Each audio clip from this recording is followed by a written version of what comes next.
dibere susah ku Allah. Maksudna naon supaya tadarru ka Gusti Allah la'allahum yadarra'u. Urang we kos kitu kesusah deket ka kiai zarah ka kiai zarah barang susah barang sugih henteu.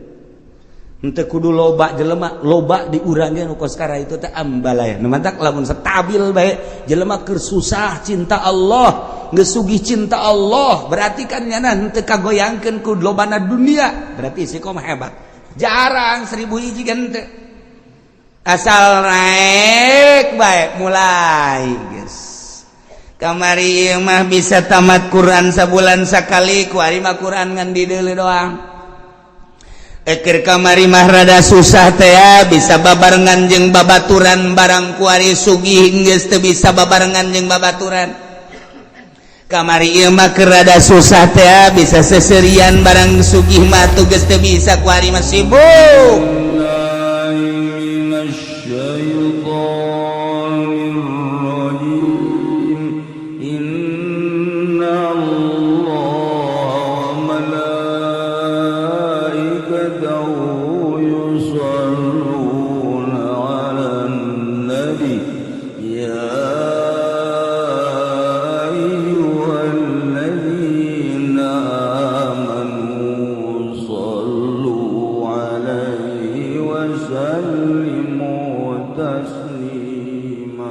Ketika hiji manusia hiji umat di negara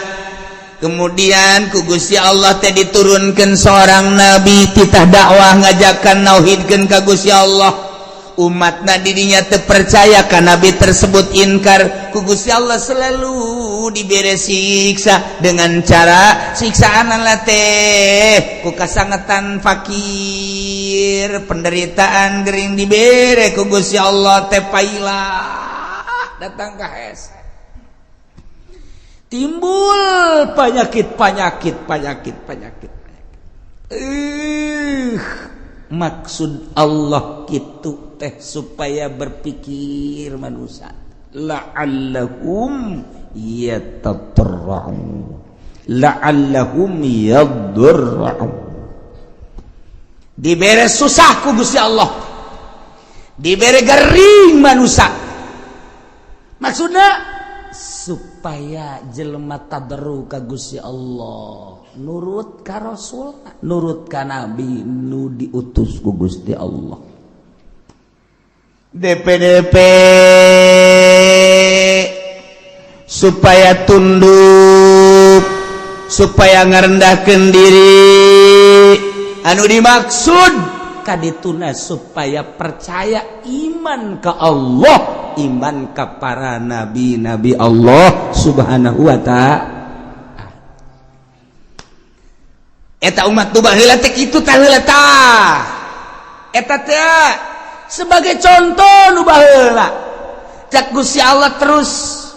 datang ka Kangjeng Nabi Muhammad datang ka sabada Kangjeng Nabi Muhammad teh dikitukeun bae bakalna kayak dibere susah, dibere garing. Maksudnya supaya iman ke Allah. Indonesia baheula teh di zaman kitu Belanda. Urang mun nyaritakeun di zaman Belanda, dongeng-dongeng bapak urang baheula, emak urang baheula. Ngeunahna cente lantaran eueuh roti. Boborosan kunyana dicabut geus mah boros pare geus mah boros kalapa boros panan pandan dan lain sebagainya di dalahar kunyana kunaon eta lantaran eueuh bala-bala didahar kan kunyana susah kabelah dieuna terus kaleuweung diteangan kunyana buat tangkal ieu yang ngeunah ieu aya suag dicabut dibawa ke imah terus dipasian terus dikuluk golotrok di dahar di kalapaan caknya langeun aya datanggana nu nurutan fajar suag kunyana horeng badur mabok nyana eta kan zaman eta teh zaman susah nah ieu zaman susah ya dibere susah ieu keur zaman harita baheulanan zaman nenek moyang urang baheula jadi geunah bejana sagala derwak ngeunah nu asak mah sagala cente ngeunah sagala kingkit ngeunah sagala kitu katokak ngeunah sagala rupa kudu eta atuh kapan eueuh dahareun nu aya eta atuh geus lamun urang nyaritakeun zaman kamari ieu beuh nyabot dangdeur masyaallah sagede jempol teh di pasianan di dahar atah-atah isuk-isuk ku amis yak nyana loba dahar ku ari mun teu nyeri beuteung kunaon sebab eueuh dahareun zaman eta mah ngeunah jasa zaman kula bae ge lamun urang ngadahar kitu nyaritakeun tentang ngadahar naon dangdeur atah pernah ngadahar kitu huwi nu atah ngeunah ngadahar sao atah ge ngeunah sao atah ya Allah ya Rabbi ku ngeunah eta sao teh komo rada mengkel-mengkel mah ya Allah sao atah di dah nu mantak baheula mah lamun aya rujak tumbuk teh rujak tumbuk mantep jasa lantaran sagala araratah araraya ngeunah kuari mah kuari loba dahareun teu ngeunah nu kos karitu nah ieu dibere hararese ku Gusti Allah tapi eta jelema lamun ba'da magrib breng ngararaji ka imah ustad nu tinggalin ngaraji kabeh mari ustadna ge teh yang dibayar jeung hayang-hayangan ge nu mayar ieu eta duit teh aduh bisa jana maca Quran aju anu rada gede mah pan baheula ngajina teh rada panderi mimiti nu ngejah heula aju nu gede geus ka Quran aju balik-balikna kan ka masjid di masjid paling jago nyana nakol bedug hiburanana teh nakol bedug hiburanana sakitu dagdugdug geus eta hiburan nyana sakitu doang geus baheula mah aman bere ka belah dieuna terus mahmur ku Gusti Allah teh terus engke paroho deui ka Allah jadi bere susah deui ku Allah kuari leleti kanan ya kieu bae ini mah keur carita perorangan bae ulah kabehan ada perorangan ini kayak kaharti kakabehan nih kayak kaharti kakabehan Waalaikumsalam nuh Kiai doakeun kula naon kula dek dagang Kiai aduh boga modal supaya maju bae namun maju mah pan masjid tuh omeaneun jangnya teh pondok pesantren amis ngeunaheun kadengena kana ceuli ngeunaheun biasa geus pokona mah kula mah ibadah bae geus doakeun padahal teh doakeun ge wae sugih-sugih ieu keur carita perjalanan yo cek ya itu sing bener itu si dagang kayak seminggu datang deh kedua minggu datang deh wah gede hiji Waalaikumsalam loh bari geus dia bantingkeun kopiah ge blek sia kunaon ngabanting puyang cenah kieu doakeun ieu kunaon hayang bisa ngazakat cek dah mantap jasa eta ngomong hayang bisa ngazakat berarti hayang sugih kan hayang bisa ngazakat cenah kulit teh bisa ngazakat lain hayang sugih teh ingkur hayang bisa ngazakat hayang nyaho ibadah zakat sia ngomong pinter amat eta berarti hayang sugih ya doakeun lah kieu cenah kudu maju geus sebulan sekali datang sebulan sekali terus dibere maju ku Gusti Allah nu kahiji maju nu kadua maju blek rada lambat kayak makanya 3 bulan sekali Ligo begal kiai hampura teu bisa ka dieu bulan-bulan kamari mah ku ada sibuk masalah sih ieu mah doana bae geus kiai set balik deui nya ka Jakarta atau ka gede sataun teh datang ligo masalah aduh kiai kula ngan bisa lebaran doang cenah ieu ka dieu kunaon mau sibuk cenah masyaallah geus doana bae kiai mah pokona mah jauh di mata dekat di hati masalah segala dalil segala tuh dalil-dalilnya na tuh gak masalah beli mobil plang nggak teka kiai asal teka kiai baik berarti sholat ke wallahu a'lam sholat ke wallahu a'lam aya zuhur ke asar henteu aya asar zuhur henteu kabelah ditu lah zuhur henteu asar doang zuhur mending geus sekaligus ulah henteu lah keur ngalamun mah sholat ngana ge henteu deui sugih diberi amruk menang 5 tahun sugihnya atau 10 tahun berat ya dunia tuh ngaranna plak datang deh Kiai mage. Waalaikum. Waalaikumsalam. Duh Kiai. Kunaon jadi? Duh, orang kos kieu nya Kiai. Aya kamar wajang kula deuk mondok bae. Macem-macem sagedep mondok nek naon. Geus teu kuat cenah hirup ieu orang kos kieu lah dunia sakumaha kieu sok didongeng-dongeng. Kunaon emang? Ambruk Kiai dagang. Bara tahun 10 tahun kula teu ka dieu sakali da ka dieu kula ambruk aing mah pake kokoset bae tuh Gus ya. Teu meunang tak Kiai ngomong kos kitu teu meunang ieu keur carita doang. Segala kokoset segala naon. Tah, ieu keur carita bae. Jelema susah datang ka kiai, berarti kan carita kiai berarti nyana ngadeukeutan Allah. Senang po ka kiai, kajian ieu mah keur carita ka kiai padahal mah hakikatna mah ngajauhan ka Allah kan. Tuh, jauh keur susah mah jelema deukeut ka Allah, keur senang mah jauh ka Allah. Nu matak hebat jasa jelema lamun keur loba sagala deukeut ka Allah hebat jasa. Carang jelema deukeut ka Allah teh mun geus kajepit. Geus kajepit jasa tinggal buntut tapi utek bae. Eta bisa. Kula keur carita di Bandung mun ente ka Bandung aya dirinya ngaran kitu toko Al-Masum nyaritakeun deui aya naon ngaranna pom bensin Al-Masum, mushola Al-Masum, masum Bandung loba. Kori aya pondok pesantren Al-Masum, aya yayasan Al-Masum, loba bank boga Al-Masum Bandung. Eta teh kumaha dongengna baheula ngaranna Haji Maksum. Eta teh keur susah jasa datanglah kami toha ke Garut KS tadi mami toha doana Kiai geus di mami toha tadi dinya geus didoakeun beres mi toha berenang tuh ngadoakeun maju ambruk deui tas maju teh teu ka imam toha teu ka imam toha ambruk ka imam toha deui oh maksudnya deng deui di imah TS deui biasa. Dakon boh maju na teu kira-kira pohar aja sah miliuder Bandung geus lah. Geus datang ka pae teu kapanggih. Geus teh masalah ieu keur carita masalah itu masalah punyana ge teu bermasalah. Ieu mah keur carita kos kitulah dunia. Poho dunia mah ka Allah. Tah ka Allah tah. Tah datang ka pae teh teu kapanggih teh jeung mitoha tah. Lantaran nyana teh urusan dunia. Masyaallah karim.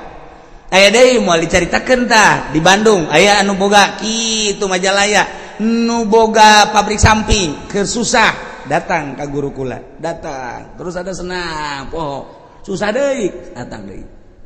datang deui dia datang oh senang deui terang senang pohara jasa senang kadeuleuna padahal hutang gede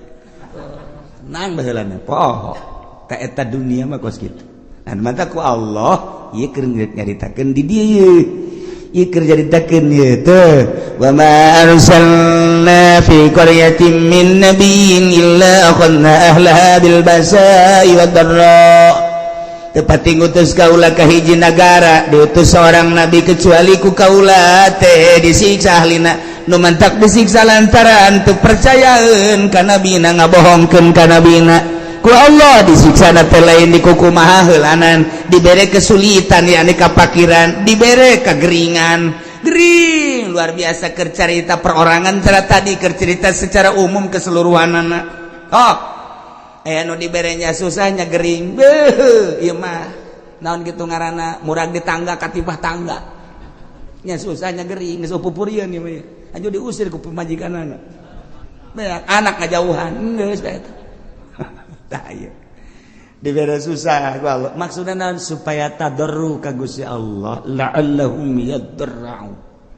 urang we kos kitu kesusah deket ka kiai zarah ka kiai zarah barang susah barang sugih henteu kudu loba jelema loba di urang ge nu kos kara itu teh ambalaya nu mantak lamun stabil bae jelema keur susah cinta Allah geus sugih cinta Allah berarti kan nyana henteu kagoyangkeun ku lobana dunia berarti istiqomah hebat jarang 1000 hiji kan teh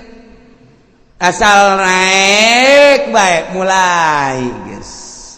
kamari mah bisa tamat Quran sabulan sakali ku ari mah Quran ngan di deuleu doang Eker kamari mah rada susah teh ya, bisa babarengan jeung babaturan barang kuari sugih geus teu bisa babarengan jeung babaturan.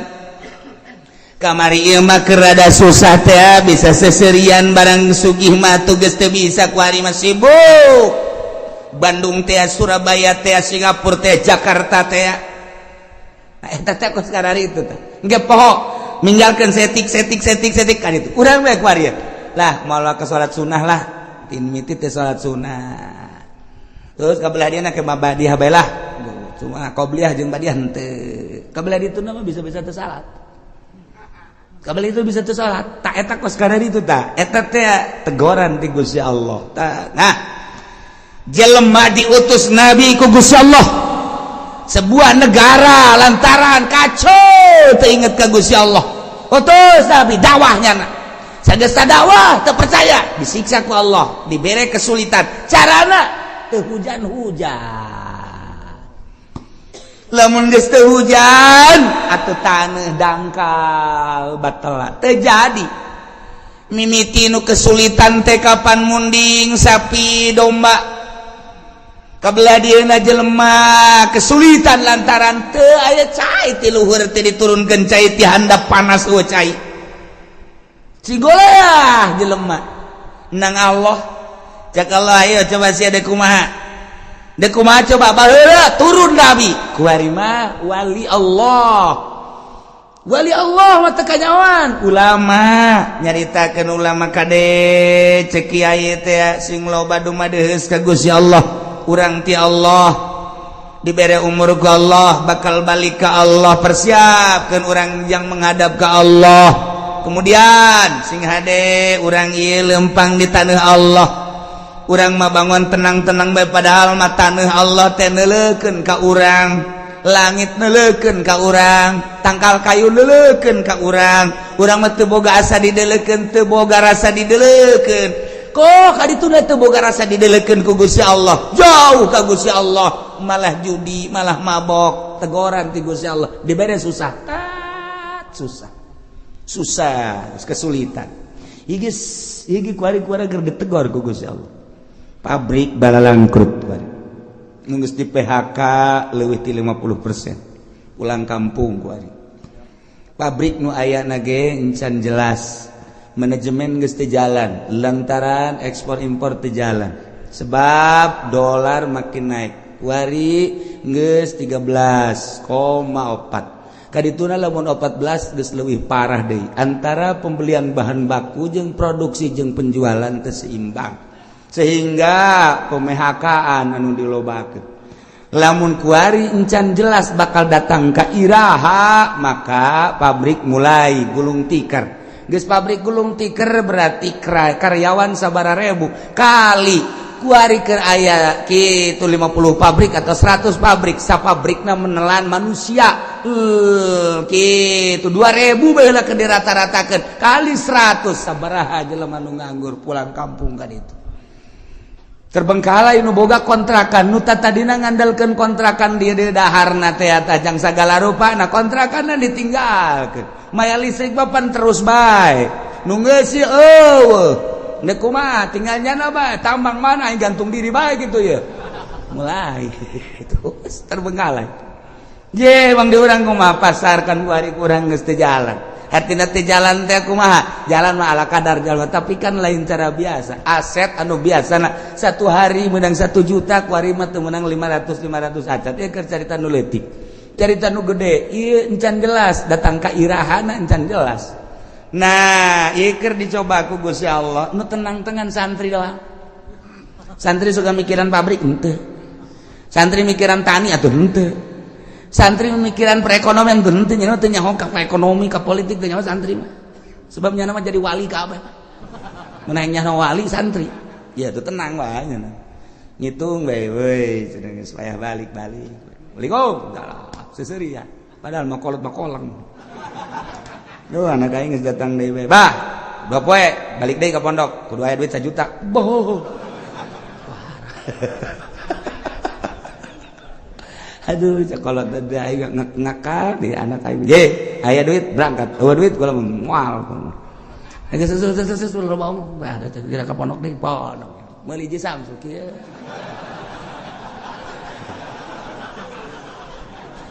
atuh nyaritakeun politik politik nyaritakeun ekonomi duit aing ngambala ya taloba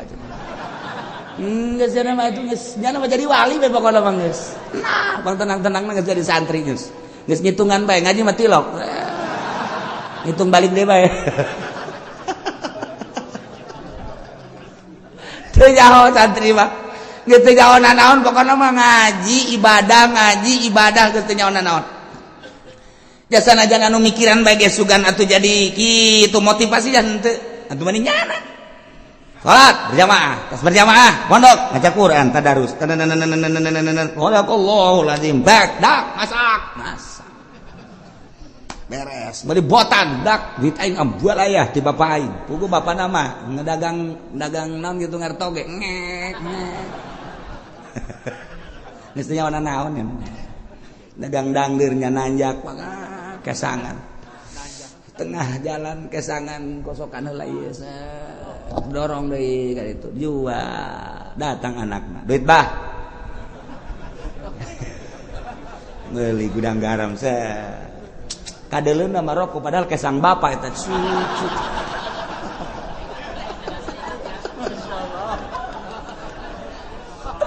tapi sugan boga pikiran atuh henteu ya bapana ge ikhlas karena Allah lantaran cak bapana aing ngarido jasa aing dagang dangdeur capek ge tah pake ngabiayaeun sia komo sia bisa ngaji teu bisa ngaji ge aing nitipkeun ka sia teh keur macaan Quran ngajelaskeun Quran hadis eta teh ucapan Allah ucapan Kangjeng Rasul geus atuh pokona mah aing mah penting mah sorga we coba mantep teh coba yeay kolotna ge senangeun ya eta geus teh nyana anu di dalam akhirat coba sakola hayo mere duit tak 3 juta jadi ibadah wallahu a'lam nu dibaca anak kitab naon dan lain-lain sebagainya jadi ibadah kalau wallahu a'lam datang deui minta duit hak tak dipake poya-poya ku anakna keur carita bener bae heulanan sakolana wallahu a'lam jadi ibadah wallahu a'lam teh ge buka tuh hate sia bego kalau teh ieu mah keur nu capek bae tah mere ka anakna keur carita bisa ngajina geus pohara keur teu bisa ngajina dicatat ku malaikat masyaallah anakna cicing di pondok keur berjuang ngalaksanakeun muacaan kitab Allah dawan Rasulullah dawan ulama dibiayaan ku bapakna anu gantar wasilah ngabiayaan anakna memeh anakna ka sorga kudu bapana heula amin sa anak sia teu sakola teu mondok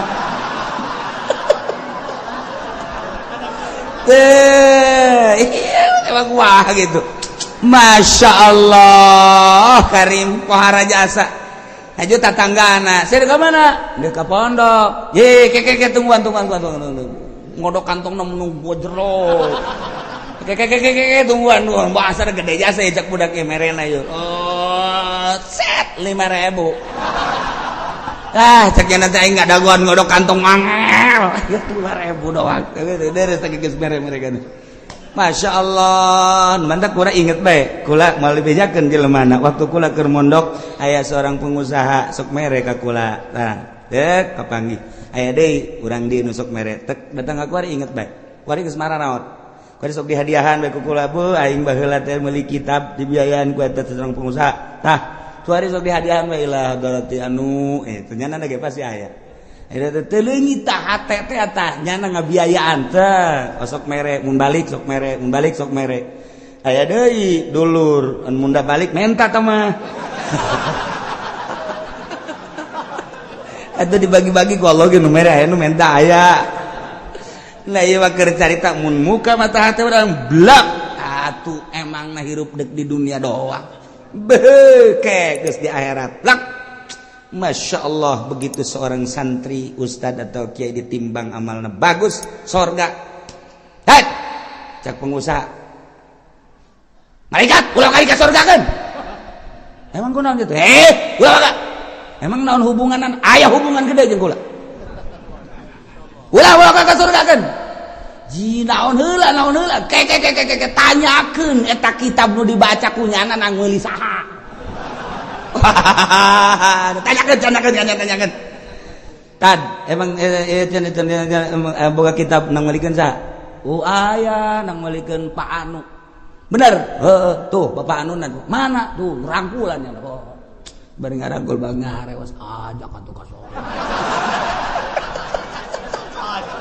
jadi tuh usul lain mah pokokna mah ieu ustad bisa baca Quran bisa baca kitab pan kitab nanti Bapak bejakeun ka Gusti Allah eta kitab nang ti Bapak gitu bejakeun tadi tuh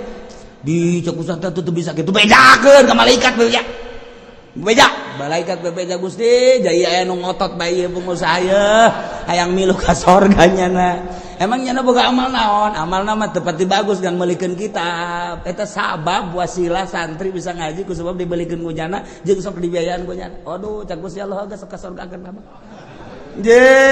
lamun urang neuleuh ka dinya tah emang kumaha gitu ulah-ulah eta kapan dongeng Kangjeng Nabi aya jelema nu maot teu boga amalna naon ulah ka di nerakakeun cak Kangjeng Nabi pan gitu coba sugan wau tante nyana teh pernah ngaji tante jeung kiai tanya pernah ngaji henteu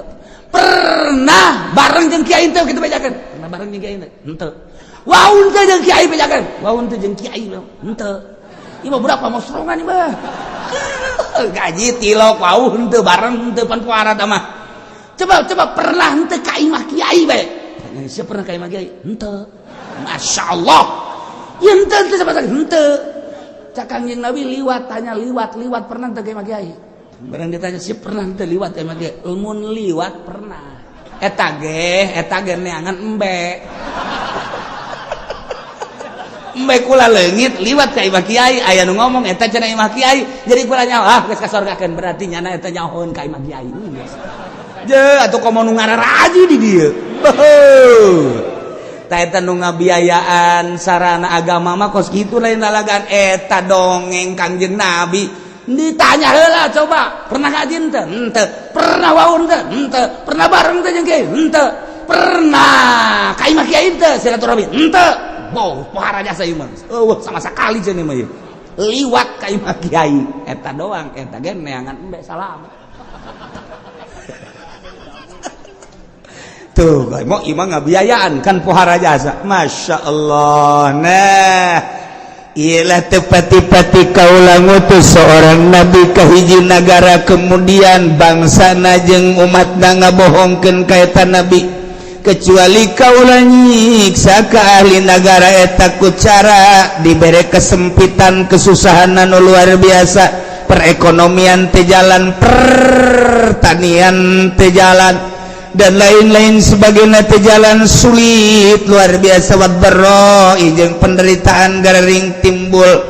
gering-gering segala gering darah tinggi segala darah rendah segala ginjal segala macam-macam garing jelema teh geus mah kitu segala makroni segala kitu diet sirah dan lain sebagainya bahkan aya penyakit anu dibawa ke dokter teh geus ngecek melalui ronsen melalui kitu SG teu kapanggih panyakitna cek dokter cek-cekna sehat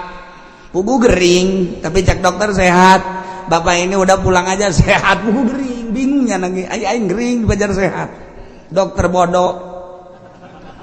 guys pugunya nage gering ana nu ngarasakeun tapi cek dokter teh melalui ronsen panyakitan melalui USG panyakitan darahna bagus ya teh bapak sehat ceknya cek jantung sehat cek paru-paru ge sehat tapi nyana nangis teu bisa kicep acan cek dokter pulang bapak sehat aing gering ceknya teh nah ini bukan bagian dokter coba ke sono ke Jampang Surade takut ada gaang di dalam perut nih coba nah iya geus teu kapagieun ku dokter ge geus teu kapagieun dibawa ku ari ka kulon ka Pandeglang ka Cadasari aya di dinya teh nu make iket ini penyakitnya cekel ping-pingna keluar paku tuh dulu tuh paku kos kieu aya di jero awak untung bisa hees gesaknya nanti Masya Allah cak nu nganter tuh lamun 3 kilo mah bisa pakai ngabangun tah paku mana aya di jero awak kudu aya pakuan segala bohong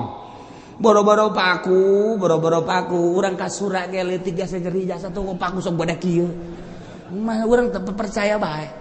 itu caknya nanti apa duh ieu mah tidak selesai ieu mah moal selesai di cokotan kieu mah sebab di imah ieu mah aya orang hideungan kudu mayar ya mah segala apel jin segala apel jurig segala naon wah tambah cai tambah daun eta bener apa nu kitu bohong nu karana itu aya penyakit itu bener teh eta mah ngabohong dukun ngaranna nih disiksa ku Gusti Allah maksud Allah mere peringatan la'allahum yadra'un supaya DPDP supaya tunduk rendah diri kadituna iman ka Gusti Allah nu kafir supaya iman supaya percaya ka utusan Allah anu geus iman ka Allah supaya balik tobat ka Gusti Allah supaya mantep menghadap ka Gusti Allah subhanahu wa ta'ala Summa badalna makana sayyatil hasanah tuluy ku kaulan wagung digantikeun dibere eta kaum teh ina tempat kesulitan ka gorengan teh ane siksa al hasanah kabagusan nu tadina susah jadi sugih anu tadina gering jadi cager ku ari mah ku Gusti Allah teh dibere mahmur anu tadina dibere susah dibere gering ganti ku Gusti Allah dibere ku ari mah tina tadina panas jadi tiis tadina teu jarara di taneuh teh jadi tadina perekonomian macet ku ari jadi makmur terus jadi jalan dan lain sebagainya geus kasimpulan nama susah jadi sugih gering jadi sehat hatta afau sehingga tina subur tambah harta tambah loba munding tambah loba sapi tambah loba domba tambah loba ayam gitu kene kendaraan tadina boga motor hiji jadi dua jadi tilu mobil gitu kene bahkan jeung pamajikan ge nambah tadina hiji jadi dua jadi tilu ku makmur-makmurna masyaallah pohar anak baradakan jadi loba hatta afau tadi dengan boga anak hiji dua kuari mun ditanya ti bibit itu 10 bibit itu 10 bibit itu 10 opat bibit jadi 40 geus lamun dek lebaran mudik jang anak doang nyewa bus hatta afau bahmur jasa ieu pohar jasa kumaha eta dikitu-kitukeun ku Gusti Allah ke dibere susah ke dibere sugih ke dibere gering ke dibere cager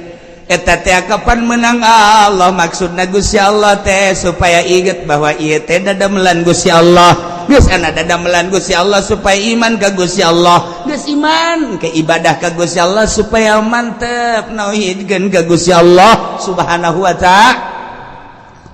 tapi kumaha eta kaum waqalu cek eta masyarakat teh kufrun nikmat kana kufur kana nikmat sing hade tamaki kikituan tekod masa abaan adra wasarra bapa moyang urang baheula ge osok dikitu-kitu baheula ge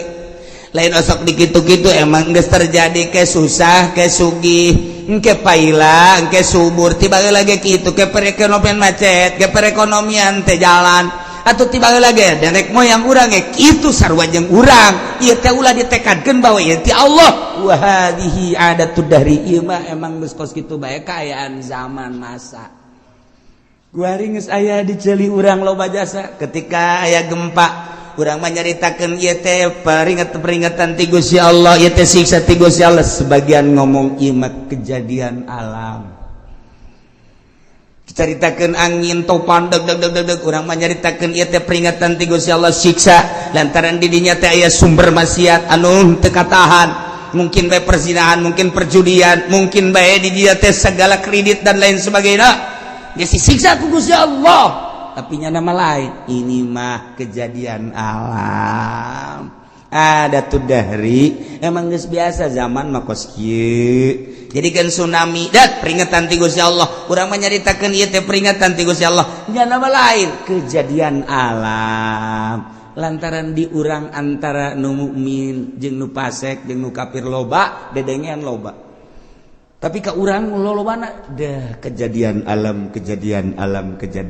eleh mukmin udah teger di televisi ngomong ini adalah merupakan peringatan dari Allah siksa titik geus kuduna kitu ieu lain kejadian alam nyaritakeun kejadian alam malulu teu harayang aing mah ngadengen age eueun tegas ka kitu tak ka Allah hati-hati kita kembali kepada Allah kuduna mah di TV kitu hai para kafir iman kepada Allah cobanya di sel geus lah pokokna nih kan guru ieu mah kejadian alam deui nah iya jelema nu kalalupur nikmat teh ngomongna teh qad masa'abana dara wa sarra urusan kos kieu mah atuh bapa moyang urang emang kakeunaan baheula aya susah aya sugih aya panas aya tiis aya masyarakat aya menan gitu ngaranna aya keur paila aya keur subur atuh baheula ge karari itu ke Gusti Allah dibere angin teu Gusti Allah engke ge aya angin ke gempa emang ieu mah wahadi ada tu dahri walaysat biuqubatin minallah lain siksa Allah ieu mah kejadian alam tiba heula na geus kitu nurun ka urang ayeuna nu mantak caknya nanggeus pakunu ada ma antum ada geus sing araya maneh mah maneh bae geus ulah nyaritakeun Allah geus mah lain siksa Allah lain kejadian alam maka lamun ku Gusti Allah geus diperingati melalui paila melalui panas tapi teu daek iman ka Gusti Allah teu daek sadar merendahkan diri ka Gusti Allah ketunggu cek Gusti Allah ujung-ujungna fa akhadnahum baghtatan wa hum la yashurun teh ku Gusti Allah disakalikeun siksana baghtatan teh sakaligus kaget sekonyong-konyong wa hum la yashurun bari manehna teu nyaho kana waktu datang na memena sugan aya kitu warning sen-sen teu aya langsung bae emang kamari ieu waktu aya tsunami Aceh teh emang aya peringatan teu aya jeger kabeh ka bawah waktu kamari ieu di Padang emang aya peringatan awal geus ku Gusti Allah diperingati awal tapi kaberani itu udah tetap teu iman gak gempa sabaraha ribu manusia anu henteu disalat teu Sukabumi gempa Garut gempa Yogyakarta gempa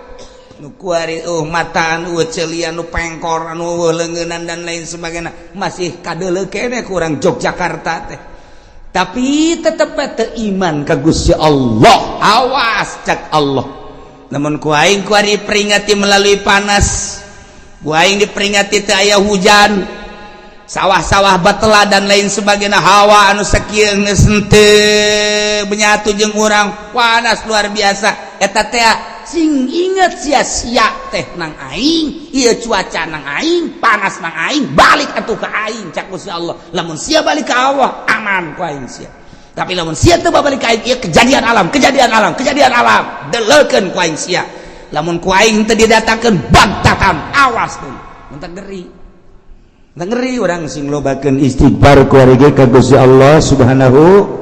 wa ta'ala di lembur-lembur ayo istighfar astagfirullahalazim wa atubu ilaihi minimal 70 astagfirullahalazim wa atubu ilaihi atau anu panjang astagfirullahalazim alladzi la ilaha illa huwal hayyul qayyum wa atubu ilaihi atau sayyidul istighfar Allahumma anta rabbi la ilaha illa anta khalaqtani wa ana 'abduka wa ana 'ala ahdika wa wa'dika masata'tu a'udzu bika min syarri ma sana'tu wa a'udzu bika bi ni'matika wa a'udzu bika bi dhanbi faghfirli fa innahu la yaghfiru dzunuba illa anta ta eta baca cenah panjang ting teh Kiai nu pendek bae astagfirullahaladzim li wali walidayya la sabilukum la jibati alayya jamu Muhammad eta ge panjang kene cenah Kiai nu pendek bae astagfirullahaladzim wa tubu eta ge panjang kene sia moal ngamaca ieu sia mah panjang kene bae bagian baca istighfar balik ka Gusti Allah Subhanahu wa ta'ala lantaran hujan-hujan anu aya di sekitar urang encan hujan murni sing ade encan hujan murni ieu mah hujan buatan teh pemerintah supaya ulah ngebul teuing mantap urang tetep sulobakeun istighfar ka Gusti Allah Subhanahu wa ta'ala ieu kurang keur dicoba ekonomi keur rada carut marut bagi anu bergelut di perekonomian kuari emang kerada carut marut pertanian ribuan hektar nang Allah aya nu geus kekurangan cai urang kula seserian di urang aya hujan lain hujan asli sebab hujan asli mah diawali ku guludug jeung kilat ieu mah guludug kilat mendung hujan sing inget hujan asli awal kilat jeung guludug ketika geludug juga kilat lain asli hujanna ieu mah sakadar peringatan jeung urang hati-hati ulah obrot teuing tetep urang make caina lobakeun istighfar ka Gusti Allah Subhanahu wa ta'ala ajakan di lembur ku urang babalik ka Allah komo datang ka kafir-kafir arasub Islam minimal urang nu agamana Islam tobat ka Gusti Allah Subhanahu wa ta'ala walau anna ahlal qura wallahu a'lam. أدم الصلاة على الحبيب محمد أدم الصلاة على الحبيب محمد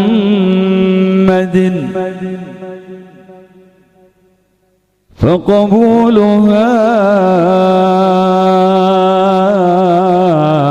حتما بغير تردد أعمالنا بين القبول وردها أعمالنا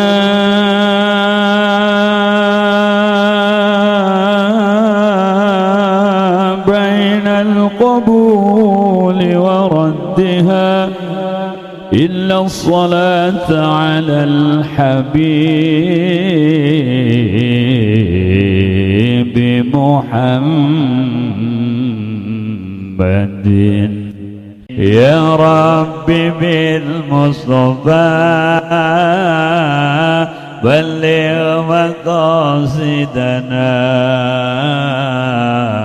واغفر لنا ما مضى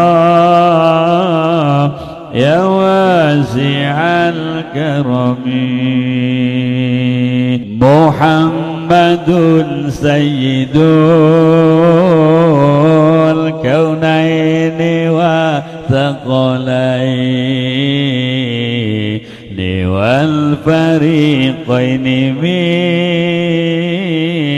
عرب ومن عجم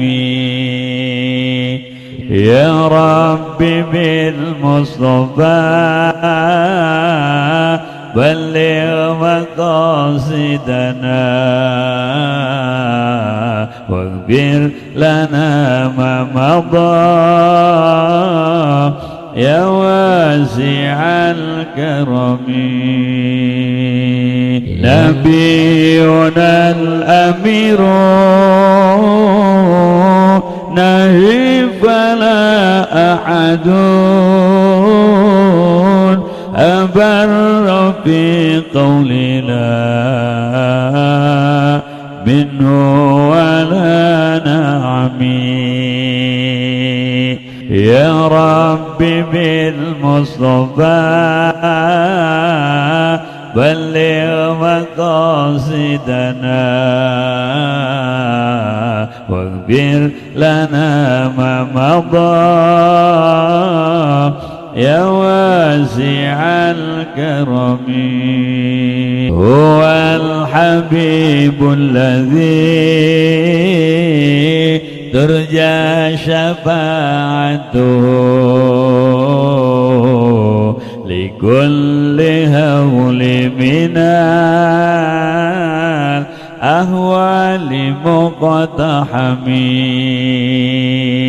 يا رب بالمصطفى بلغ مقاصدنا واغفر لنا ما مضى يا واسع الكرم مولاي صل وسلم دائما أبدا على حبيبك خير الخلق كلهم يا ربي بالمصطفى بلغ مقاصدنا واغفر لنا ما مضى يا واسع الكرم محمد سيد الكونين والثقلين والفريقين من عرب ومن عجم يا ربي بالمصطفى بلغ مقاصدنا واغفر لنا ما مضى يا واسع الكرم نبينا الأمير نهي فلا أحد أبر في قولنا منه ولا نعمي يا ربي بالمصطفى بلغ مقاصدنا واغفر لنا ما مضى يا واسع الكرم هو الحبيب الذي ترجى شفاعته لكل هول من الأهوال مقتحم يا ربي بالمصطفى بلغ مقاصدنا واغفر لنا ما مضى يا واسع الكرم مولاي صل وسلم دائما أبدا على حبيبك خير الخلق كلهم